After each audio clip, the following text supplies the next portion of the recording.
England പര്യടനത്തിനിടെ ഇന്ത്യക്ക് തിരിച്ചടി. പരിക്കേറ്റ നിതീഷ് കുമാർ റെഡ്ഡിക്ക് പരമ്പര നഷ്ടമാകും. പരിക്കേറ്റ് പുറത്തായ അർഷിക് സിംഗിന് പകരം അർഷുൽ കാംബോജിനെ തീരുമാനിച്ചതിന് പിന്നാലെയാണ് നിതീഷിനും പരിക്കേറ്റത്.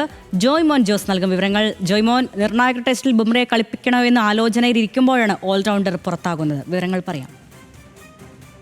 തീർച്ചയായും മരുണിയ, ഏറെ നിർണായകമായ ഒരു മത്സരത്തിന് തയ്യാറെടുക്കുകയായിരുന്നു ഇന്ത്യക്കാണ് ഇപ്പോൾ തിരിച്ചടി ഉണ്ടായിരിക്കുന്നത്. അതായത് ഇന്ത്യയുടെ ഓൾറൗണ്ടറായ നിതീഷ് കുമാർ റെഡ്ഡിക്ക് പരിശീലനത്തിനിടെ കാൽമുട്ടിന് പരിക്കേൽക്കുകയും അടുത്ത മത്സരം, അതായത് 2 ദിവസത്തിനുള്ളിൽ ഓൾഡ് ട്രാഫോർഡിൽ ആരംഭിക്കുന്ന 4ാം ടെസ്റ്റിന് പങ്കെടുക്കാനാവില്ല. താരത്തിന് പരമ്പര തന്നെ നഷ്ടമാകും എന്നൊരു സാഹചര്യത്തിലേക്കാണ് കാര്യങ്ങൾ നീങ്ങിയിരിക്കുന്നത്. എങ്കിൽ തന്നെയായാലും താരത്തിന്റെ പ്രകടനം താരതമ്യേന മികച്ചതെന്ന് പറയാൻ കഴിയില്ലെങ്കിൽ തന്നെയാലും ലോർഡ്സിൽ, അതായത് 3ാം ടെസ്റ്റില് മികച്ച പ്രകടനം കാഴ്ചവെക്കേണ്ടത്. അതായത് ഇംഗ്ലണ്ട് ഓപ്പണർമാരെ തുടർച്ചയായി 2 ഓവറുകൾ പുറത്താക്കി ഒരു മികച്ച പ്രകടനം നിതീഷ് കുമാർ നടത്തിയിരുന്നു. ആ മത്സരത്തിൽ തന്നെയാലും ആദ്യ ഇന്നിംഗ്സിൽ 30 റൺസും എടുത്തൊരു മികച്ചൊരു സംഭാവന, താരതമ്യേന ഒരു മികച്ചൊരു സംഭാവന നൽകിയ താരമായിരുന്നു നിതീഷ് കുമാർ റെഡ്ഡി. അപ്പോൾ താരത്തിന്റെ അഭാവം ഈ ഒരു 4ാം മത്സരത്തിൽ ഇംഗ്ലണ്ടിനെ സംബന്ധിച്ച് നിർണായകമായിരുന്നു. അതായത് ഈ ഓൾഡ് ട്രാഫോർഡിലെ പിച്ചിനെ കുറിച്ച് പറയുകയാണെങ്കിൽ തന്നെയാലും പേസിനെ തുണയ്ക്കുന്ന പിച്ചിൽ ഒരു ഓൾറൗണ്ടർ പേസർ എന്ന നിലയിൽ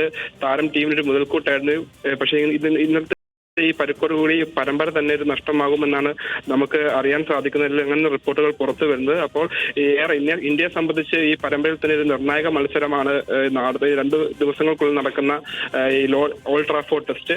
അപ്പോൾ തന്നെയാലും ഇപ്പോൾ പരമ്പരയിൽ ഒരു 2-1 ഇംഗ്ലണ്ട് മുന്നിലാണ്. അപ്പോൾ ഇംഗ്ലണ്ടിനോട് അതായത് പരമ്പരയിലേക്ക് ഒരു തിരിച്ചുവരവ് ലക്ഷ്യമിട്ടിരുന്ന ഇന്ത്യക്ക് വലിയ തിരിച്ചടിയാണ്. അതുപോലെ തന്നെ ഇന്ത്യയിൽ എടുത്തു പറയുകയാണെങ്കിൽ ഇന്ത്യൻ നിരയിൽ തന്നെയായാലും ഇപ്പോൾ അവസാനമായിട്ടാണ് ഇപ്പോൾ നിതീഷ് കുമാറിന് പരിക്കേൽക്കെങ്കിൽ അതിന് മുന്നോടിയായി തന്നെ ആകാശ് ദീപും അതുപോലെ തന്നെ ഹർഷ്ദീപ് സിംഗും പരിക്കിന്റെ പിടിയിലായിരുന്നു. അതുപോലെ തന്നെ ബുംറ കളിക്കുന്ന കാര്യത്തിലും തന്നെ ഒരു തീരുമാനമാവാത്ത സ്ഥിതിക്ക് ഇന്ത്യയുടെ പേസ് ബോളിംഗ് നില തന്നെ ഒരു പ്രതിസന്ധിയിലാവുന്ന ഒരു കാഴ്ചയാണ് ഇപ്പോൾ ഉണ്ടായിരിക്കുന്നത്.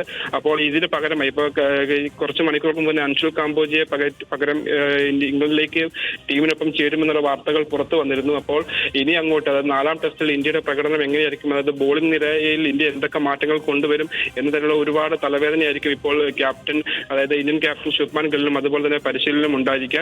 എങ്കിൽ തന്നെയായാലും ഇന്ത്യയെ സംബന്ധിച്ച് ഒരു നിർണായക മത്സരത്തിന് തയ്യാറെടുക്കുന്ന ഇന്ത്യക്ക് നിതീഷ് കുമാർ റെഡ്ഡിയുടെ അഭാവം വലിയൊരു തിരിച്ചടിയാകും എന്ന് തന്നെ നമുക്ക് വിലയിരുത്താൻ സാധിക്കും. അരുണ്യ, പരിശീലനത്തിനിടെ പരിക്കേറ്റ നിതീഷിന് പരമ്പര നഷ്ടമാകും. അർഷീപ് സിംഗ് പുറത്തായതിന് പിന്നാലെയാണ് നിതീഷിനും പരിക്കേറ്റത്.